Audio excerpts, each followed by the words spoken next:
भारत समाचार, मैं हूं श्रुति श्रीवास्तव। एक प्रदेश अच्छा प्रदेश कैसे हो सकता है? जब वो भय मुक्त हो, जब वो अपराध मुक्त हो, जब वो भ्रष्टाचार मुक्त हो, तभी एक प्रदेश अच्छा प्रदेश, खुशहाल प्रदेश बन सकता है। योगी आदित्यनाथ ने पहले ही ठान रखा था कि अगर दूसरे कार्यकाल में वो आते हैं, जनता उनको प्यार देती है, समर्थन देती है, तो जो गलतियां पहले कार्यकाल में हुई हैं वो गलतियां नहीं होंगी। अधिकारियों को जो खुली छूट दी गई थी और अधिकारियों के भ्रष्टाचार की वजह से जो आरोप लगे वो दूसरे टर्म पीरियड में उन्होंने ठान रखा। 7वें दिन में भी फुल एक्शन में योगी आदित्य नजर आए। पहले तो बलिया के डीआईएस को देखिए निलंबित कर और उसे आजमगढ़ जेल भेजा गया, और उसके बाद एसएसपी गाजियाबाद पर प्रहार किया और उसके बाद सीधे डीएम सोनभद्र पर भी, टीके शिबू पर भी प्रहार किया। क्यों किया? क्योंकि योगी आदित्यनाथ ने पहले ही सोचा था कि जो संकल्प पत्र में वादे किए गए हैं दूसरे टर्म पीरियड में उसको पूरा करना है।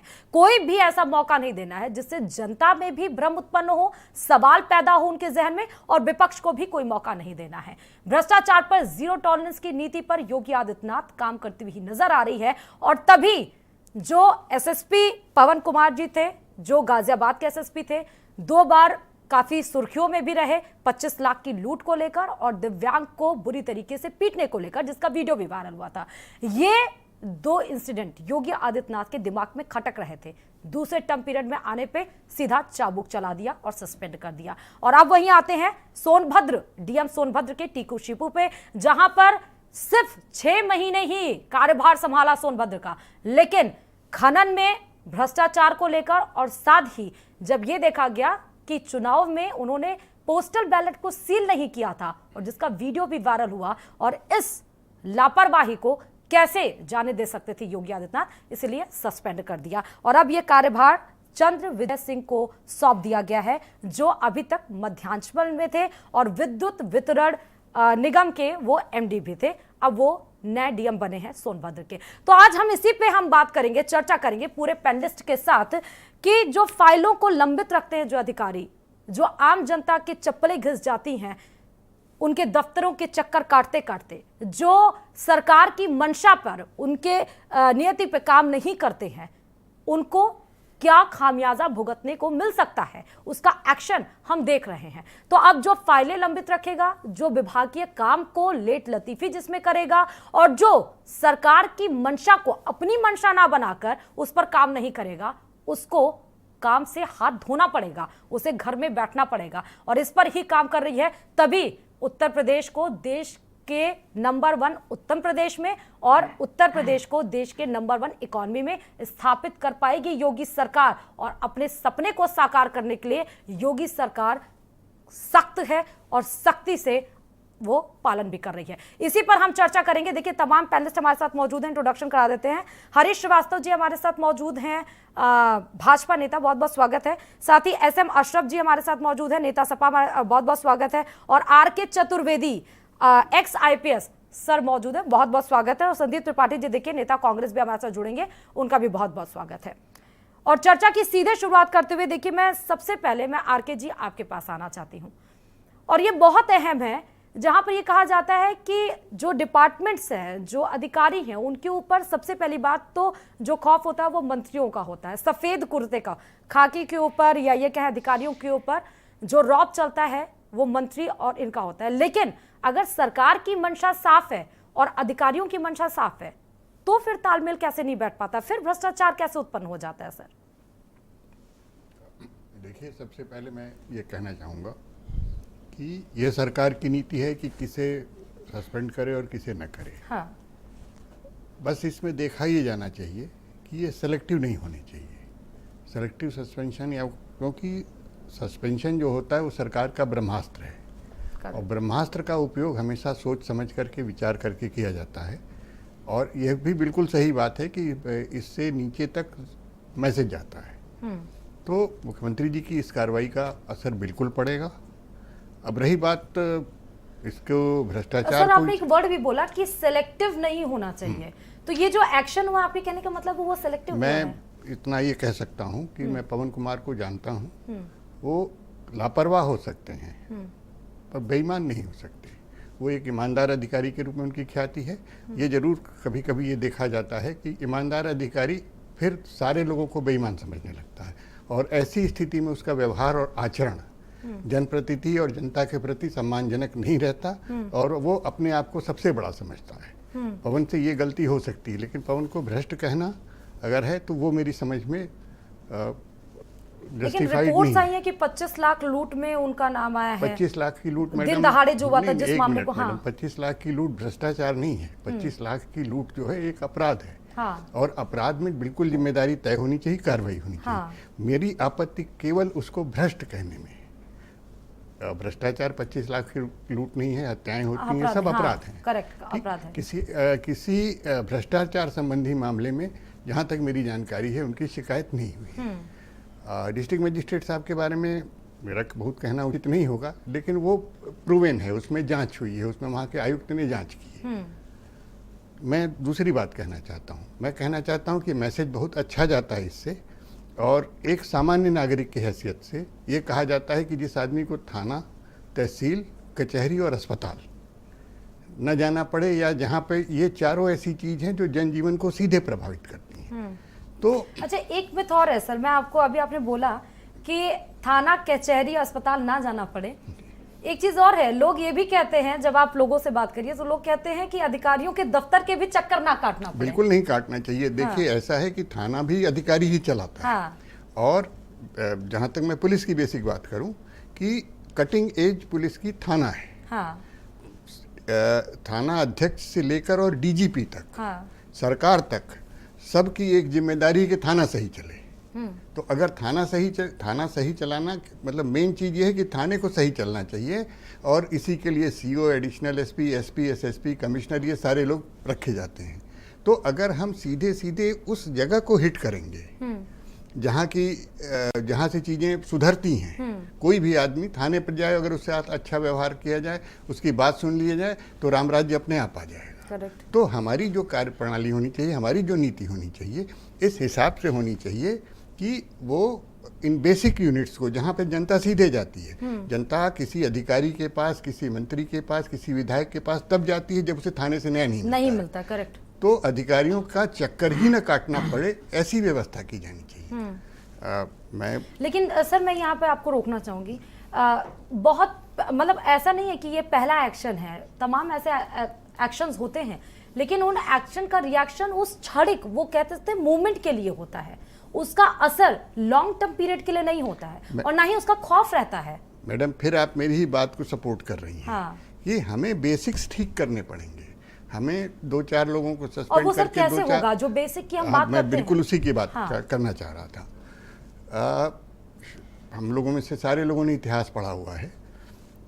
पुराने समय में राजा रात में कंबल ओढ़ के निकलता था और वो एक्चुअल वर्किंग देखता था। ठीक है, आज के ज़माने में कंबल ओढ़ के घूमना मुश्किल नहीं है, बहुत बड़ा प्रदेश है, बहुत सारे अधिकारी हैं, और टीवी वीवी की वजह से हर आदमी पहचाना जाता है। तो ऐसी स्थिति में मेरी राय में सर्वोच्च स्तर पे, चाहे वो मुख्यमंत्री जी के स्तर पे हो, चाहे चीफ सेक्रेटरी साहब, जो भी टॉप लेवल पे हो, उनके पास थर्ड आई होनी चाहिए, तीसरी आंख।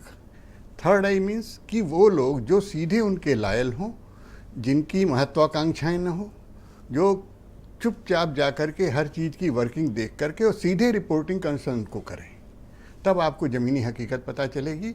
वरना बहुत बार ऐसा होता है कि ऊपर की सख्ती का नुकसान नीचे के रेट बढ़ा करके करता है। अगर ऊपर सख्ती हो गई तो उसका नुकसान नीचे लोग भय बना करके और उसका दुरुपयोग करने लगते हैं।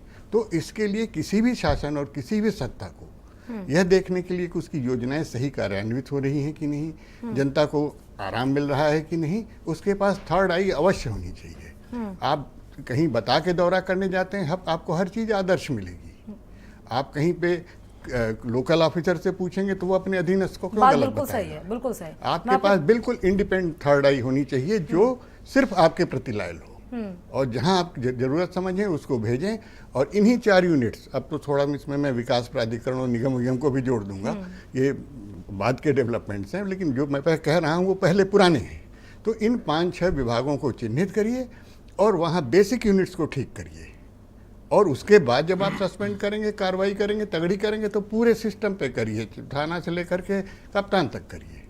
तब वो जो मैसेज जाएगा वो स्थायी मैसेज होगा। क्योंकि सबको डर लगा रहेगा कि पता नहीं कौन आकर के कब हमारे थाने का चुपचाप मुआयना करा जाए, हम अस्पताल में आके देख जाए। तो जरूरत बेस अच्छा, मुख्यमंत्री जी में मुझे कोई दो राय नहीं है कि मुख्यमंत्री जी इस चीज़ को कर सकते हैं, क्योंकि वो स्वयं साफ सुथरे हैं और वो साफ सुथरा करना चाहते हैं। लेकिन वही है कि इतने उच्च स्तर पर जाने के बाद आप हो सकता है ज़मीनी चीज़ें आपको याद ना आए। हालांकि मुख्यमंत्री जी जमीन से उठे ही हुए हैं, लेकिन वो चीज़ें लोगों को याद दिलानी चाहिए कि आप इस तरह से कर सकते हैं, और वो सक्षम हैं, निश्चित रूप से सक्षम हैं और वो कर सकते हैं। ठीक है, हमारे साथ देखिए इस डिस्कशन में हरीश जी भी जुड़ चुके हैं। बहुत बहुत स्वागत है हरीश जी। 2-3 बड़े एक्शन, योगी टर्म पीरियड जब दूसरा शुरू हुआ तो 3 बड़े एक्शन समझ में निकल कर आए। सबसे पहला तो DIOS ब्रजेश मिश्रा को निलंबित किया गया और उसके बाद जेल भी भेजा गया, और उसके बाद SSP गाजियाबाद पवन कुमार को सस्पेंड और DM सोनभद्र को भी सस्पेंड कर दिया गया। सस्पेंशन के पीछे की वजह अपराध और भ्रष्टाचार में लिप्त बताया जा रहा है, जहां पर रिस्पॉन्सिबिलिटी होनी चाहिए थी, अकाउंटेबिलिटी होनी चाहिए थी उन ऑफिसर्स की, वो नहीं हो पाई सही तरीके से। लेकिन एक चीज और है कि अगर पवन कुमार जी, अगर जिनके पास वोट, जिनके पास आईडीज नहीं थी, जिन बीजेपी कार्यकर्ताओं के पास, अगर उनको एंट्री नहीं दी और उस मामले में अगर सस्पेंशन हुआ हो, तो क्या ये सही है हरीश जी?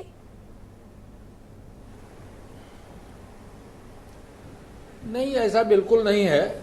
पवन कुमार का जो विषय है वो दो घटनाएं वहाँ घटी, पेट्रोल पंप से लूट का और किसी दिव्यांग को पीटने का, उसमें घर में घुस करके लूट का। हाँ। 2-3 घटनाएं आज ही समाचार पत्रों में दी हुई हैं। हाँ। तो मुख्य विषय यह है कि भाई जो जिले का मुखिया है, पुलिस बल के मुखिया पुलिस कप्तान होते हैं या वरिष्ठ पुलिस कप्तान होते हैं, और पूरे जो पुलिस का जिले का सिस्टम है उन्हीं के डायरेक्शन में और उन्हीं के नियंत्रण में काम करता है। तो अल्टीमेटली प्रत्यक्ष या अप्रत्यक्ष जिले में कानून व्यवस्था अच्छी होती है तो उसका भी श्रेय उसको जाता है, खराब होती है तो उसका भी श्रेय उसको जाता है। जो मुखिया होता है ताज उसके सिर बत्ता है।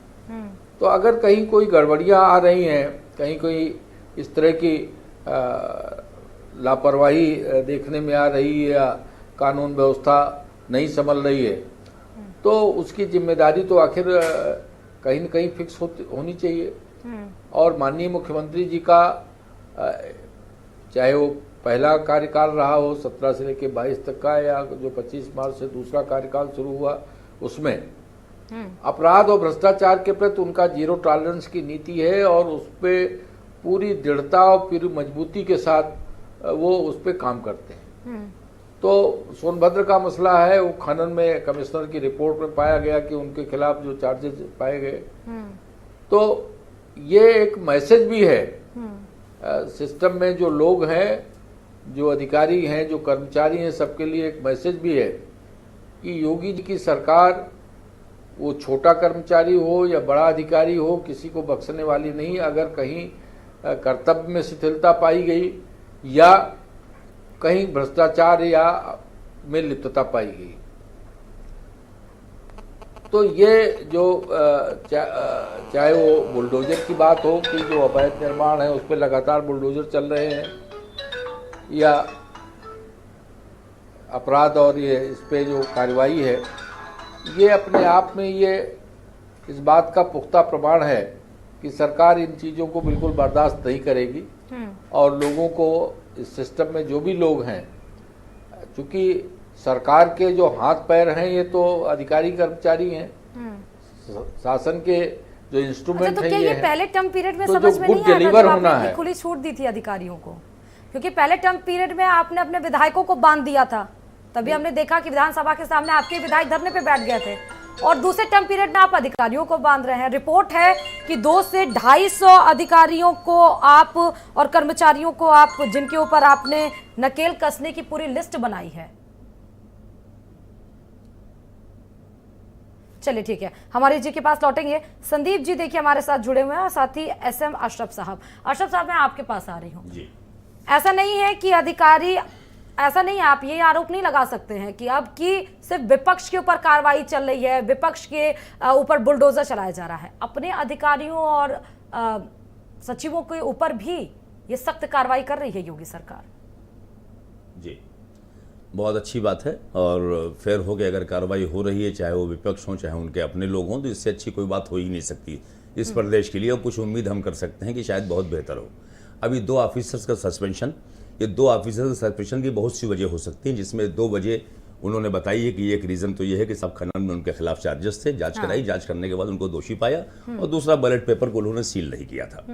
अभी जहां तक सवाल पवन कुमार साहब का था, चतुर्वेदी साहब ने बिल्कुल साफ साफ बताया कि उस ऑफिसर के बारे में मैं इतना कह सकता हूं कि वो भ्रष्ट नहीं, तो मैं आपकी बात के साथ जाऊंगा, चूंकि आप रहे हैं, सीनियर रहे हैं, तो उनको सब पता होगा। अब रहा सवाल नेग्लिजेंस, तो नेग्लिजेंस भी बहुत बड़ा एक रीजन होता है किसी भी अधिकारी को वहां से सस्पेंड करने का या हटाने का, जो भी उसके पीछे इनपुट रही हो। मेरा सिर्फ कहने का मतलब ये है कि भ्रष्टाचार एक सिंबॉलिक है। आपने क्यों हटाया, सही मानों में आपको पता होगा। एक चीजें वो होती हैं जो हमारे आपके बीच में आई हैं, जो आपने स्टेटमेंट दिया कि साहब इसलिए हमने हटा दिया। एक वो है जो उसकी असल वजह आपको ही पता होगा, सरकार को ही पता होगा, किसकी शिकायत थी, किसकी कंप्लेंट थी, किस बेसिस पे आपने हटाया, वो एक फैक्टर है जो आप जाने। मुझे इससे मतलब नहीं। मेरा मतलब यह है कि भ्रष्टाचार को वाकई अगर खत्म करना आप चाहते हैं, आप सीरियस हैं, क्योंकि पहले कार्यकाल में आपने ऐसा नहीं किया। अगर आपने ऐसा किया होता तो 3-4 घोटाले हैं जो आपकी मिनिस्ट्री के अंदर हुए। रेवेन्यू घोटाला हुआ, डीएलएफ घोटाला हुआ, स्वास्थ्य का घोटाला हुआ, इवन कि कोरोना पीरियड के अंदर परचेजेस में घोटाला हुआ। तो सवाल इस बात का, कुंभ का इतना बड़ा आपने वो ऑर्गेनाइजेशन किया, उसके अंदर भी घोटाला कर दिया, एक मजहबी प्रोग्राम के अंदर। तो मैं ये मानता हूं कि ये सब चीजें मुख्यमंत्री जी के संज्ञान में थी। क्यों टॉलरेट किया, किस वजह से किया, ये मैं नहीं जानता। चलिए, दूसरे कार्यकाल में ही अगर उनको लगता है कि ना, हम अपनी किसी छवि से कंप्रोमाइज नहीं करेंगे और हम बिल्कुल ऐसा करेंगे, चाहे हमारा अपना हो चाहे दूसरा हो, तो ये स्वागत योग्य कदम है। लेकिन अभी टू अर्ली है एज ए विपक्ष कि मैं आज कोई उस पर तबसरा करना शुरू कर दूं, साहब के बहुत अच्छा कर दिया, अब रामराज आ गया, या ये मैं ये कहना शुरू कर दूं कि साहब नहीं, मुख्यमंत्री बिल्कुल इनकॉम्पिटेंट है, नहीं कर पाएंगे। मैं वॉच करूंगा और देखूंगा। लेकिन मेरा मानना यह है कि अगर वाकई भ्रष्टाचार खत्म करना है तो कैसे खत्म होगा। सबसे ज्यादा भ्रष्टाचार जो है थानों में, सबसे ज्यादा भ्रष्टाचार तहसील के अंदर है। लेखपाल के लेवल भ्रष्टाचार होता है, थाने के लेवल भ्रष्टाचार होता है, आदमी वहां जा ही नहीं पाता। आम आदमी थाने कैटेगराइज हैं। आप तो पुलिस में रहे हैं, जो भी वहां भ्रष्ट ऑफिसर है, जो भी एसएसपी एसपी पोस्टेड है, उसको क्या थाने बटे हुए हैं। अब थाने भी वहां कैटेगरी है, किस थाने से क्या उसको महीने में लेना है। तो जब वो पैसे देगा, जब वो अपने एसएसपी कप्तान को पैसे देगा, तो नेचुरल सी बात है वो फिर लोगों से पैसे करेगा। ये अलग सी बात है, 1 लाख 2 लाख पे थाना उसने लिया और 10 लाख जो है कमा रहा है वहां से, ये कैसे ठीक होगा। तो इसके ठीक करने के लिए पूरा एक मैकेनिज्म तैयार करना पड़ेगा भ्रष्टाचार के अगेंस्ट। अब वो अपने आपके लोगों या दूसरे लोगों, क्यों नहीं आप सारे जनप्रतिनिधि को, किसी भी पार्टी को हो, उनको आप कॉन्स्टिट्यूंसी के हिसाब से उसको इन्वॉल्व करिए डिस्ट्रिक्ट कमेटी के अंदर। कोई शिकायत अगर उसकी होती है वो डीएम से शिकायत करे, आप जांच कराए, डीएम उस पर एक्शन करे। इसी तरह से आपको प्रोसेस में लेके आना पड़ेगा। देखिए, विजिलेंस की टीम बनाई गई है यहाँ पर, एसआईटी और सीबीसीआईडी बनाया गया है, और उसके बाद उन अफसरों की स्क्रीनिंग कमेटी भी होगी जिनको रिपोर्ट करना होगा। तो ये इस प्रोसीजर पे काम कर रहे हैं। देखिए, ऐसा है कि ये सब आज से नहीं हो रहा है, बहुत जमाने से हो रहा है। तमाम सरकारें, वही ना, तमाम लोगों सवाल ने तो आया, घूम फिर के वही होगा ही आ नहीं। जाता है। मैम, आप बात को समझें, आप भी शायद पता नहीं, आप बता लो गांव से है या नहीं है, कहां से है कहां से नहीं है, ये रोज का घटना है। हम मान के चलते, जहनी तौर पे हमने भी मान लिया कि हम इस काम से जा रहे हैं, अगर पैसे दे देंगे तो हमारा काम आराम से हो जाएगा। तो हमारे अंदर भी बहुत कुछ बदलाव तभी आएगा जब हमको बिल्कुल फेयरलेस हम होंगे कि साहब हम जा रहे हैं, हमारे डॉक्यूमेंट्स बिल्कुल ओके हैं और हमने एप्लीकेशन दी, हमारा काम हो गया। हम तो पहले से जहनी तौर पर तैयार हैं, क्योंकि वजह के वो सिस्टम ही ऐसा बना हुआ है। सिस्टम को तोड़ने के लिए सबकी जवाबदेही तय करनी पड़ेगी, चाहे वो जनप्रतिनिधि हो, चाहे ऑफिसर हो, चाहे जो चाहे किसी भी पार्टी से हो। आप उनके इसी तरह जनप्रतिनिधि का है, आपके पास लोकायुक्त यहाँ पे, आप हायर लेवल पे एक मंत्रालय क्यों नहीं बना देते शिकायत प्रकोष्ठ का, जिसका काम ही खाली शिकायत को निस्तारण करना हो। जांच कराए, जांच कराने के बाद लोकायुक्त को सेब दो, अगर वो गलत या सही जो भी हो, लोकायुक्त अपना जो है केस के हिसाब से फैसला कर देगा, जनप्रतिनिधि भी दबाव आएगा। तब क्या होगा कि जनप्रतिनिधि अपने क्षेत्र के अंदर अगर कोई शिकायत आती है तो वो जाके पहुंचाएगा, डीएम से कहेगा, डीएम जांच कराए, उस पर एक्शन ले। ये ऐसा नहीं सुधरेगी, ऐसे तो फिर 5 साल फिर आपके यूं निकल जाएंगे। अभी आप नए नए आए हैं, थोड़ा बहुत मैसेजेस होंगे, बाद में फिर वही सिस्टम चलना शुरू हो जाएगा। तो मैं अच्छी उम्मीद कर सकता हूं, इसलिए जैसा चतुर्वेदी साहब ने कहा कि चूंकि मुख्यमंत्री जी के पीछे कोई ऐसा बैगेज नहीं, आगे कुछ ऐसा नजर नहीं आ रहा है कि वो खुद डायरेक्टली इन्वॉल्व है, लेकिन आप मुखिया हैं, अगर आपके नीचे कोई चीज हो रही है, आप नजरअंदाज कर रहे हैं, तो कहीं ना कहीं से रिस्पॉन्सिबिलिटी आपकी भी तय हो जाती है। ठीक बात है। और संदीप जी, मुझे लगता है कि रिस्पॉन्सिबिलिटी जिस प्रकार सरकार की मंशा है, उसी तरह मंशा अगर सबकी नहीं होगी तो बात सही है कि जो एक करप्शन का जो एक दौर है, या फिर ये कहें जो लाइन है, उस बैरिकेडिंग को आप तोड़ नहीं पाएंगे। और घूम फिर के फिर आप क्योंकि जब होता है नया नया जोश होता है, तो नया नया जोश में आप होश को संभालते हुए काम तो करते हैं, लेकिन धीरे धीरे वक्त आता है कि जब वो जोश आपका ठंडा भी पड़ता है और फिर सर्कुलम उसी तरह से तैयार हो जाता है। देखिए, यहाँ 2-3 बातें हमें समझनी होगी। अभी जैसे अभी आप कई बार और कई पैनलिस्ट ने कहा सरकार की मंशा, तो सरकार की मंशा जो दिखा रही है और जो रही है और जो रहने वाली है, उस पर बात करें तो ज्यादा बेहतर होगा। आप ये कह रहे हैं कि सरकार की मंशा जीरो टॉलरेंस की है, अच्छी बात है, जीरो टॉलरेंस की बात है। नहीं, ये मैं नहीं कह रही हूँ। एक minute Sandeep ji, let me clear myself. मैं ये नहीं कह रही हूँ, उनके मैनिफेस्टो में ये लिखा हुआ, वो उनकी नीति है जी, हाँ उनकी नीति है, लेकिन वो नीतियों पे काम नहीं करते हैं ना, इसीलिए तो बता रहे हैं ना, उसी बात को रखने के लिए तुम बैठे हैं। देखिए, बात के स्टार्टिंग हुई हमारे, इसका मतलब आपको पता है कि सरकार की, बीजेपी सरकार की मंशा क्या है? जी बिल्कुल, वो उसी चोर की तरीके है। भैंस बोलते हैं, घंटी दूसरी तरफ जाती है, भैंस दूसरी तरफ जाती है। आप देखिए, ये आप स्टार्टिंग पहली सरकार बनी, एंटी रोमियो जो है, जो अवैध मीट का व्यापार था और क्या क्या, उसमें बहुत सारी चीजें थी, खूब कार्रवाई हुई। उसके बाद क्या हुआ, संगीत सोम को 5000 गाय काटने का लाइसेंस, जानवर काटने का लाइसेंस मिला। गाय नहीं, जानवर काटने का लाइसेंस मिला। ये इनकी सच्चाई है। ये करते कुछ है, दिखाते कुछ है। हम इसी पे बात अपनी रखना चाह रहे हैं। अभी बात आई तीसरी आग। तीसरी आग होता कौन है? लोकतंत्र में चौथा स्तंभ है हमारी पत्रकारिता, और जो है विधायिका में विपक्ष। आज विपक्ष को प्राथमिकता दी जा रही है, ना उसको सुना जा रहा है, ना पत्रकारिता को सुना जा रहा है, ना उसको गंभीरता से लिया जा रहा है। वो कोई अगर जो है पक्ष उठाता है तो उसके ऊपर पत्रकारों के ऊपर मुकदमा होता है। आप देखिए, कई वीडियोज आए, यहाँ तक कि विद्यालय के आए, उसमें नमक की बात उठाई, उसमें खराब खाने की बात उठाई, वो जेल गया। ऐसे बहुत सारे पत्रकार हैं। तो जो तीसरी आग की बात है, तीसरी आग राजाओं का जमाना तो है नहीं, बिल्कुल सही है चतुर्वेदी जी ने कहा। ये जमाना जो है वो पत्रकारिता के माध्यम से आता है। समाज में क्या चल रहा है, क्या नहीं चल रहा है, क्या सही हो रहा है, क्या गलत हो रहा है, और विपक्ष बताता है। पक्ष तो बताएगा नहीं, अधिकारी बताएंगे नहीं। अभी जिस तरीके से बात हो रही है, तो ये इसको गंभीरता से लेना होगा। सरकार इसमें अक्षम रही है अब तक, आगे आशा है कि इसमें। अच्छा संदीप जी, इस पूरे स्टेटमेंट को अगर मैं कहूं कि एक वर्ड में आप बता सकते हैं, डिफाइन कर सकते हैं, तो बता सकते हैं? जी बिल्कुल। तीसरी आपको जो है पत्रकार, तीसरी आपको गंभीरता से लीजिए, जो आप नहीं ले रहे आप। उसके बाद आ जाता है खनन की बात। खनन की बात हुई कि खनन के लिए हटा दिया गया एक अधिकारी को। वाह भाई, बहुत बढ़िया, नीति कम से कम सो के आप जगे। और लेकिन जगते इस तरीके से हैं। आशीष सागर बांदा के पत्रकार हैं, आशीष सागर दीक्षित जी, लगभग उनको गैंगस्टर बना दिया गया, सिर्फ इसलिए कि वो खनन, अवैध खनन के खिलाफ लगातार आवाज उठा रहे हैं। और उसमें भाजपा के नेता और इनके समर्थित बड़े बड़े व्यवसायी लगे। उनको, एक सीधे साधे आदमी को गैंगस्टर बना दिया गया। अभी 16 मार्च की रिपोर्ट है, बहुत ज्यादा लंबी बात नहीं कर रहा हूँ।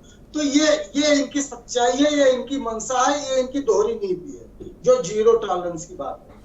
अब थोड़ा और बात कर लेते हैं।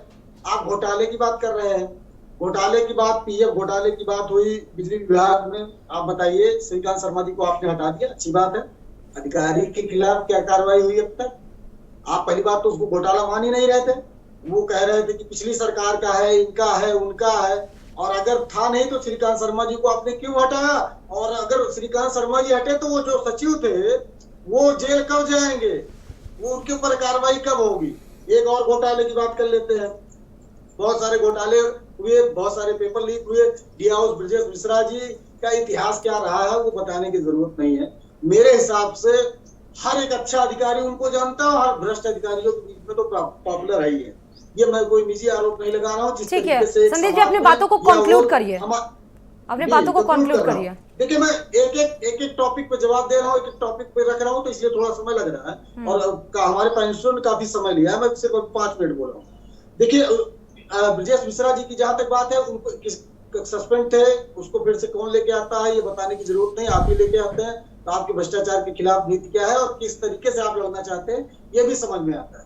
इसलिए दोहरी नीति को छोड़कर सरकार को चाहिए कि आपको जनता ने फिर से मैंडेट दिया है, आप उसको गंभीरता से दिखावा मत करिए, सनसनी मत पैदा करिए। आप सनसनी पैदा करके, आपके भाजपा का तरीका सनसनी पैदा करके माहौल को दबा देना, जो मौजूदा समस्या है उसको खत्म कर देना। देखिए आज जिस तरीके से लगातार, अच्छा, मुझे एक बात और नहीं समझ में आती संदीप जी, आरोप तो ऐसे लगाए जाते हैं जैसे लगता है कि कांग्रेस और सारे जगह पर, सारे पॉलिटिकल पार्टीज में सबके सफेद कुर्ते बिल्कुल व्हाइट ही हैं, बिल्कुल छींटे नहीं है। आरोप आप लोग इस तरह लगाते हैं कि एक्शन, अगर कोई अच्छा रिएक्शन भी होता है, मतलब अल्टीमेटली तो मोटिव यही होता है ना आप सभी राजनेताओं का कि अगर आप चुन के आए हैं तो जनता के ऊपर विश्वास रहे और जिस प्रदेश में रहें उस प्रदेश को आगे बढ़ाएं, इकोनॉमी में भी, जीडीपी में भी, लिटरेचर में भी, मतलब एजुकेशन में भी, हर जगह, हर क्षेत्र में। लेकिन उसके बाद देखिए हम विपक्ष में हैं, हम जो जनता के बीच में देख रहे हैं, हमने भी यही बात कही ना कि हमारा ये हक है। अगर जो सच्चाई है, मैंने जितनी बातें कही है तार्किक कही है, उदाहरण सहित कही है, कोई इधर उधर से ऐसे आरोप नहीं लगा दी। चलिए ठीक है, हमने सारी बातें तार्किक रखी। मैं हरीश जी से रिएक्शन ले लेती हूँ। एक बात कहकर अपनी बात खत्म कर दे रहा हूँ। अभी जिस तरीके से जो है बात हो रही है भ्रष्टाचार और उसके लड़ने के खिलाफ, ये इतना बड़ा सनसनी पैदा करके जिस तरीके से जीत का जश्न मना रहे हैं, और 7 दिन से लगातार डीजल पेट्रोल का दाम बढ़ रहा है और 10% आज से टोल टैक्स बढ़ जा रहा है। तो कृपया महाराज इस तरफ भी ध्यान दीजिए, सनसनी पैदा करके मूल समस्या को आप जो है डाइवर्ट नहीं कर सकते।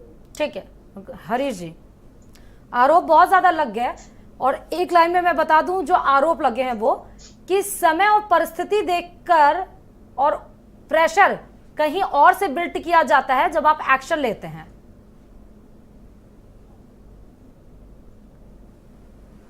देखिए अब कांग्रेस पार्टी के मित्रों को मैं क्या कहूं, वो मुझे तो लगता है कि कांग्रेस पार्टी जिस तरह से स्वतः में होस्टाइल है, उसी तरीके से जो कांग्रेस के मित्र जो इस तरह की बहसों में, जो डिबेट में बात कहते हैं, उसके भी पीछे वही बात नज़र आती है।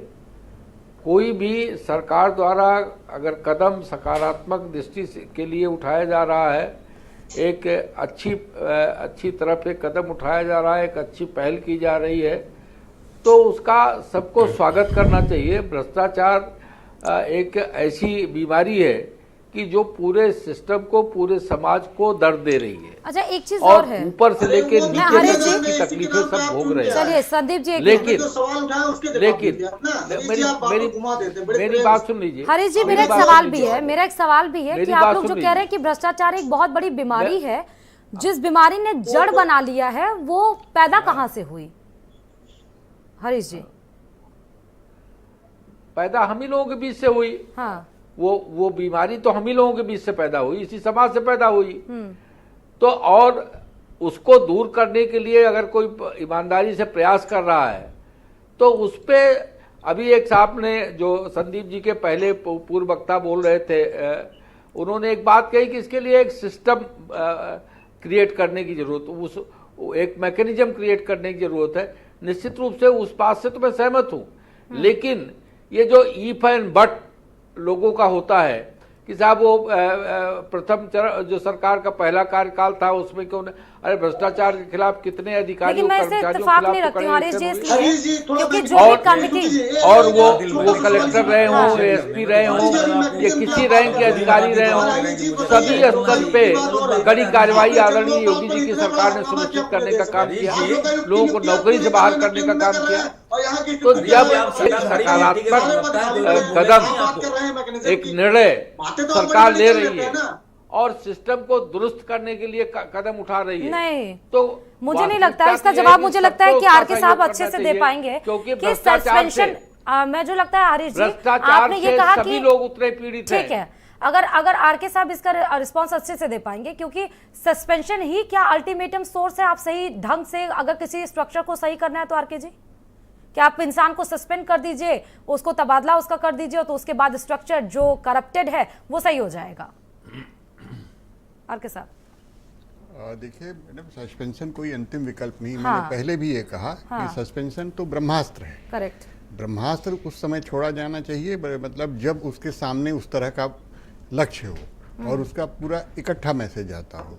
ठीक है, सस्पेंशन से एक मैसेज जाता है, लेकिन खाली सस्पेंशन ही विकल्प नहीं है।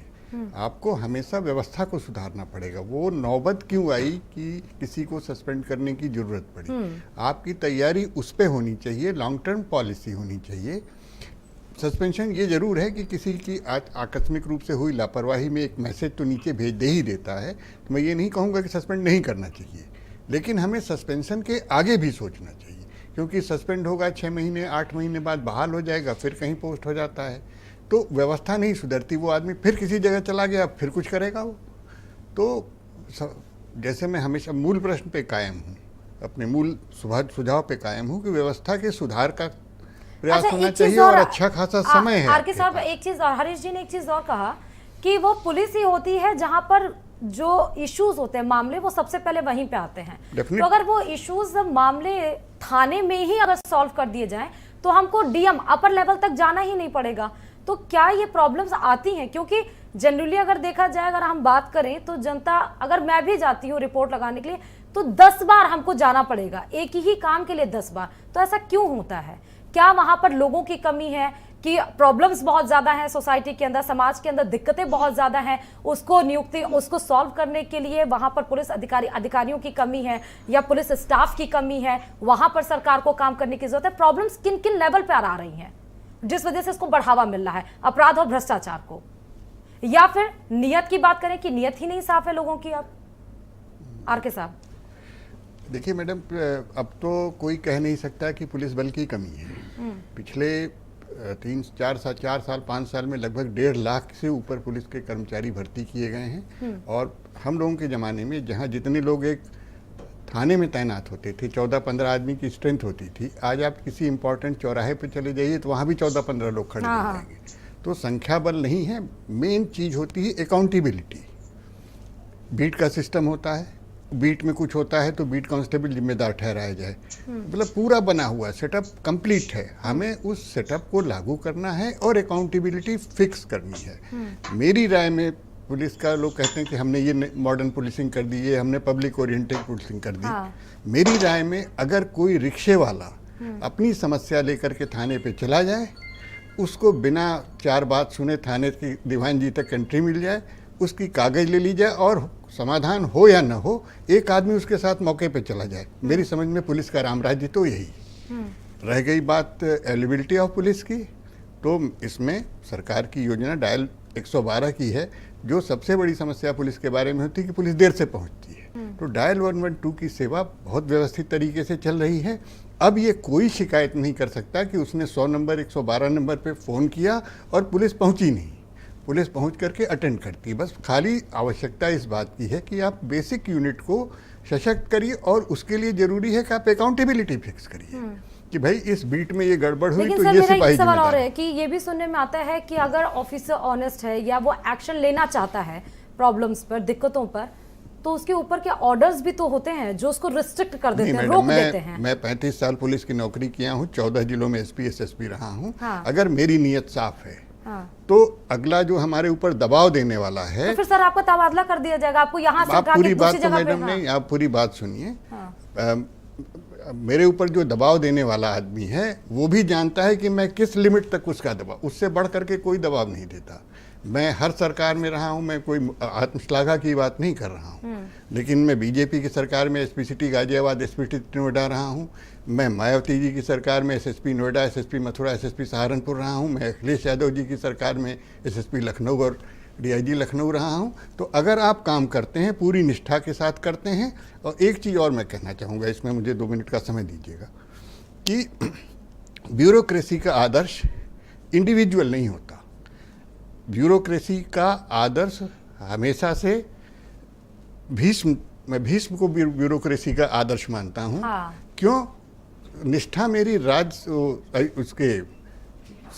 सिंहासन से है। राज सिंहासन से मतलब किसी इंडिविजुअल से नहीं है। जो हमारे लिए हमारी IPC, हमारी CRPC, हमारा एविडेंस, हमारा संविधान, वो हमारा सिंहासन है।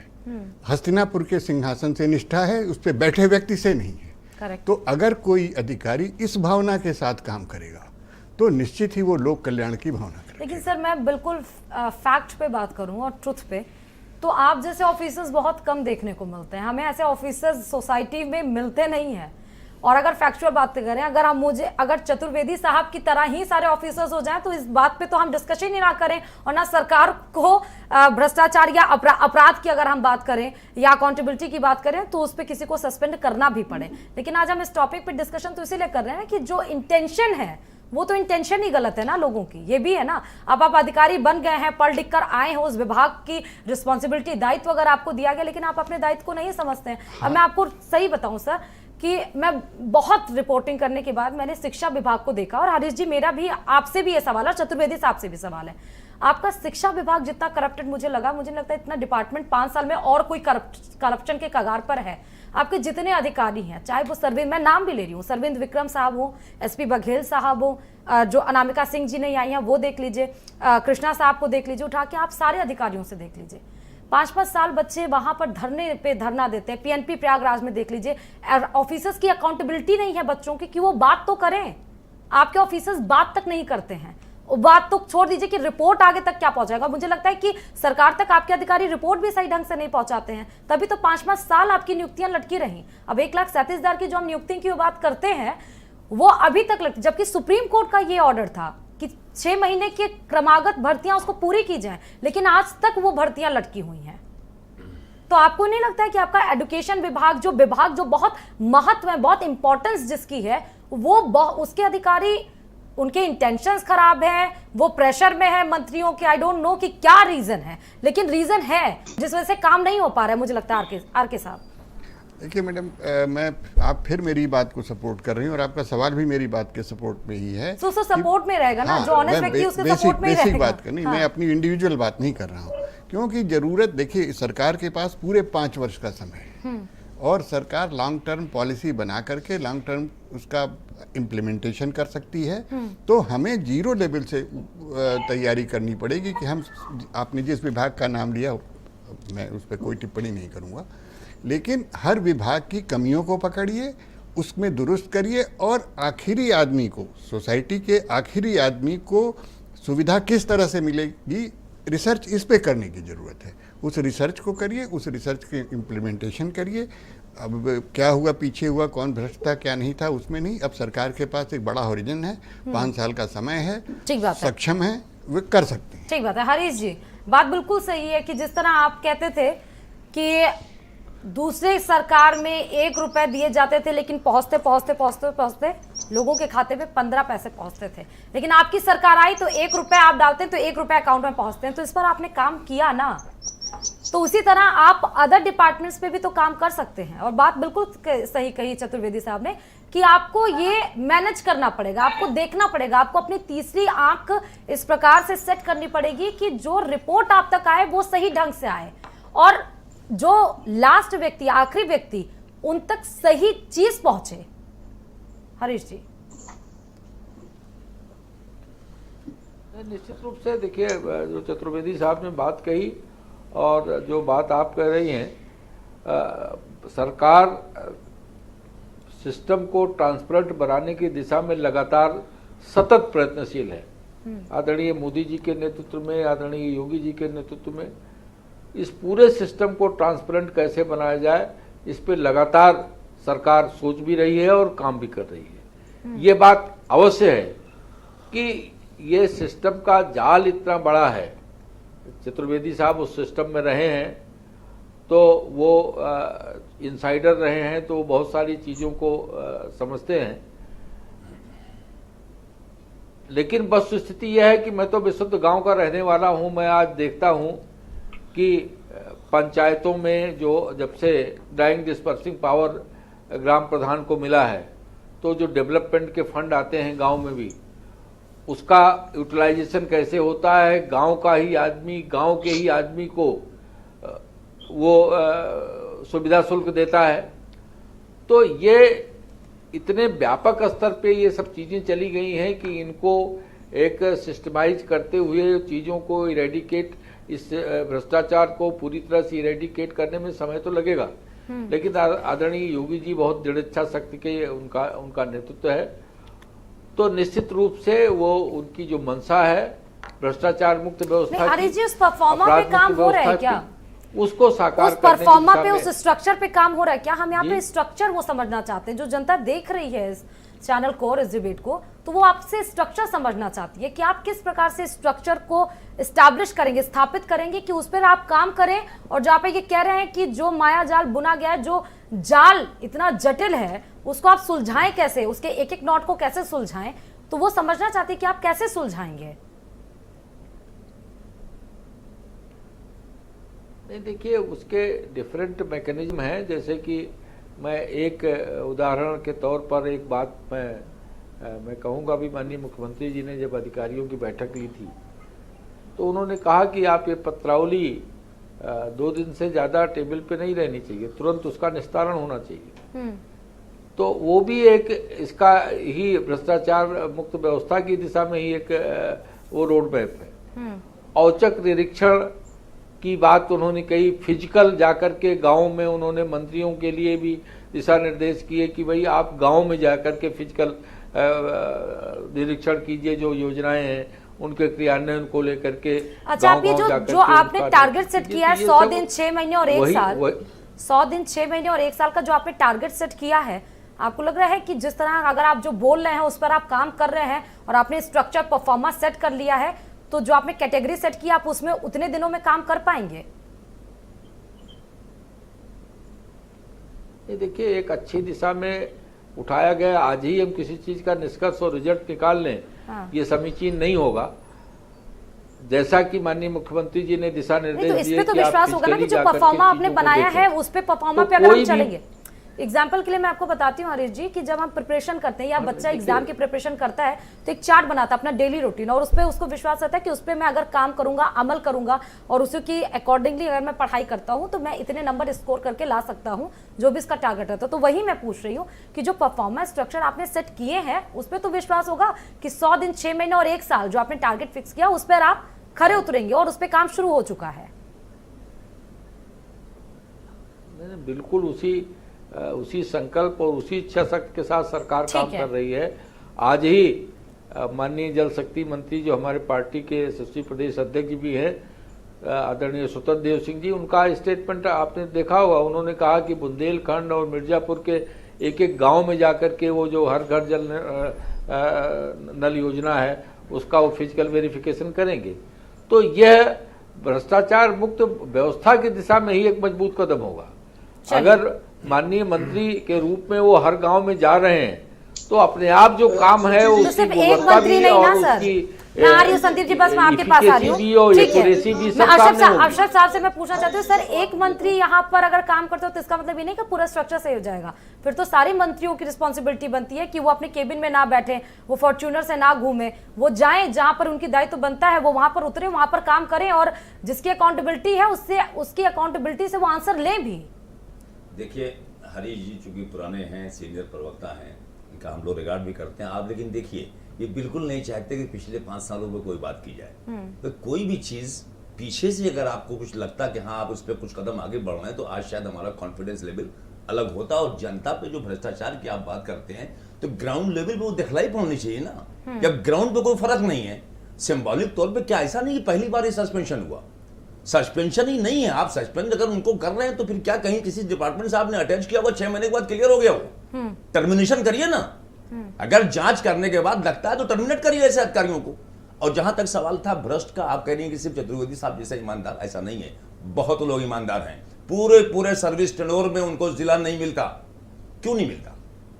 नहीं सर, मैं पीटीसी में मौजूद है, सुनिए पीएससी में अच्छा मौजूद मैं है। इंटेंशन की बात नहीं कर बात रही तो थी। सुने ना। हाँ। उठा के मुरादाबाद भेज दिया आपने, पूरी लाइफ उसने वहीं गुजार दी 3 वही साल मैं तक। कह रही हूँ कि तो जो क्यों जिनके नहीं ला रहे? इंटेंशन सही होते हैं उनको तो आप मुख्यमंत्री उठा के साहब के भेज पास देते हैं। कार्मिक विभाग है, उनको पता है कि हमको अगर सही करना है तो हमको अच्छा ऑफिसर चाहिए। हाँ। आप उसी मंडली के बीच में है, वही नाम रिकमेंड कर रहे हैं, हाँ। वही सिफारिश वहां से हो रही है। हाँ। उसमें भी जो है पैसे वो चलते हैं। आपको नहीं, आप ठीक ईमानदार होंगे, आप मुखिया होना तो आपकी साइन से फाइलें उन्होंने पुटअप कर दी, जिसको चाहे वहां पोस्टिंग करा दी। तो सवाल अगर वाकई आपकी नीयत ठीक है, आप चाह रहे हैं कुछ नजरों में, बिल्कुल आपके साथ खड़ा मिलूंगा। क्योंकि हो सकता है इतिहास में आपका नाम दर्ज हो जाए कि साहब ऐसे मुख्यमंत्री आए थे जो वाकई इन्होंने एक प्लेटफॉर्म यहां दे दिया। लेकिन ये जबानी कहने से नहीं होगा। हम चाहेंगे ऐसा हो, चूंकि तो कोड़ है, तो बीमारी है जिससे हम सब अफेक्टेड हैं। वो चाहे किसी पार्टी का बंदा हो, चाहे किसी आम आदमी हो, चाहे किसी कम्युनिटी का हो। आप बात करते हैं कि गांव में स्कीम है, आपका राशन कोटा आज भी सब जो कोटेदार खा जाते हैं। आपस में मिली भगत है सप्लाई ऑफिसर से, पहुंचते नहीं वहां पे। 5 किलो की आप बात करते, पता लगा 4 किलो उसको डिलीवर हो रहा है, वो नहीं बोलता, इसलिए उसको अगले महीने फिर चाहिए होता। बहुत जगह तो कोटेदार पैसे लेते हैं। मैं ये कहना चाह रहा हूं। तो अब सवाल ये कि आप बात तो सारी कर रहे हैं कि हमारे यहाँ बिल्कुल नहीं, ये नहीं बोल, अभी भी आप वहीं खड़े हैं जहां दूसरी सरकारें थी, लेकिन जमीन पे वो इम्प्लीमेंट कितना हो रहा है? नजर आना चाहिए, हाँ। और वो नजर बिल्कुल नहीं आ रहा है, बिल्कुल। क्योंकि उसमें आपकी नियत कहना आपका और है, दिखलाना आपका और है। ऐसे अधिकारी, ऐसे ऑफिसर्स हैं कि अगर वाकई आपकी नियत इस बारे में आ जाएगी, सारे उठा के बुक कर दीजिए आप, कुछ दिन भेजिए इनको भी ना मुरादाबाद, चाहे वहां पीटीसी के अंदर कुछ दिन जॉब करे 3 साल ही, समझ में इनके आ जाएगा। करेक्ट। अब अगर थाने बिकेंगे, जिले बिकेंगे, तमाम चीजें होंगी, तहसील से पैसे आएंगे, रेवेन्यू कलेक्शन में आएगा, आप बताइए क्या हालत है रजिस्ट्रार ऑफिस की? क्या वहां होता कि नहीं होता है? रेवेन्यू स्टैम्प घोटाला इतना बड़ा हुआ, आपने मिनिस्टर बनाया, उसके बाद तमाम चीजें वहां सामने आई। 3-4 बड़े घोटाले ऐसे थे जिन पे उन मिनिस्टर्स को आपने कंटिन्यू किया, आपने उनका डिपार्टमेंट चेंज किया, लेकिन उनको डिबार नहीं किया। तो मेरा कहने का मतलब, बिल्कुल मैं नियत पर शक नहीं करता मुख्यमंत्री की, मुझे उम्मीद है कि हो सकता है वो ऐसा कर ले जाएं, लेकिन एक कॉकस है, वो कॉकस के बीच में वो बैठे हुए हैं, सबसे पहले उनको उसको दूर करना पड़ेगा, तो शायद हमारे मुंह से भी अप्रिसिएशन का वर्ड बिल्कुल निकले। ओके, मैं लास्ट 20-30 सेकेंड है, क्योंकि समय नहीं है हमारे पास। संदीप जी, सिर्फ 30 सेकेंड है। बात बिल्कुल सही है कि जो ब्यूरोक्रेसी का कॉकस है उसको हिट आप कैसे करेंगे, वो स्ट्रैटेजी आपके पास, हिटिंग स्ट्रैटेजी तो होनी ही चाहिए। देखिए, एक आईपीएस और एक आईएएस लॉबी जो है वो पूरे उत्तर प्रदेश ही नहीं, पूरे हमारे हिसाब से देश में हर जगह एक लॉबी है, और उस लॉबी को जो मुख्यमंत्री तोड़ ले जाता है वही सफल होता है। और नहीं तो जिस तरीके से आज बाबा जी को सही सही चीज है कि पता ही नहीं है, सुनील बंसल जी करके कोई है इनके संगठन मंत्री, आज पूरा जो ट्रांसफर पोस्टिंग का खेल है पूरा वो खेलते हैं। वो पता चलता है कि मतलब कितना पैसा वो यहाँ से ले गए। सूर्य प्रताप सिंह एक पूर्व आईएएस हैं, उन्होंने उनके खिलाफ बहुत जम के आवाज उठाई और उनके ऊपर मुकदमा हुआ। अब सुन लीजिए सोचिए जी, जिस तरीके से मैं ये कह रहा हूँ कि बाबा जी की सही है, इस तरह की चलिए ठीक है संदीप जी, हमारे पास थोड़ी सी समय की कमी है। लॉबी से निपटने से पहले आप सुनील बंसल जी से जरूर। ठीक है, ओके। सभी गेस्ट का बहुत बहुत शुक्रिया, लेकिन ये बिल्कुल सुनिश्चित होना चाहिए कि आप हायर कमेटी से लेकर लोअर कमेटी तक एक चेन ऐसी बनानी चाहिए जिस हर एक चेन पे, हर एक लेवल पे आपको जो रिपोर्ट दी जाए सरकार को वो ट्रांसपेरेंट हो, वो सही हो, और उस रिपोर्ट को इंप्लीमेंट, जो परफॉर्म, रिफॉर्म और ट्रांसफॉर्म की बात आ रही है उस पर काम सही ढंग से होना चाहिए। तभी जो समाज का जो आखिरी व्यक्ति होता है उसके पास सही ढंग से चीजें उपलब्ध हो पाएंगी। और खबरों के साथ फिर से हाजिर होंगे, देखते रहिए भारत समाचार।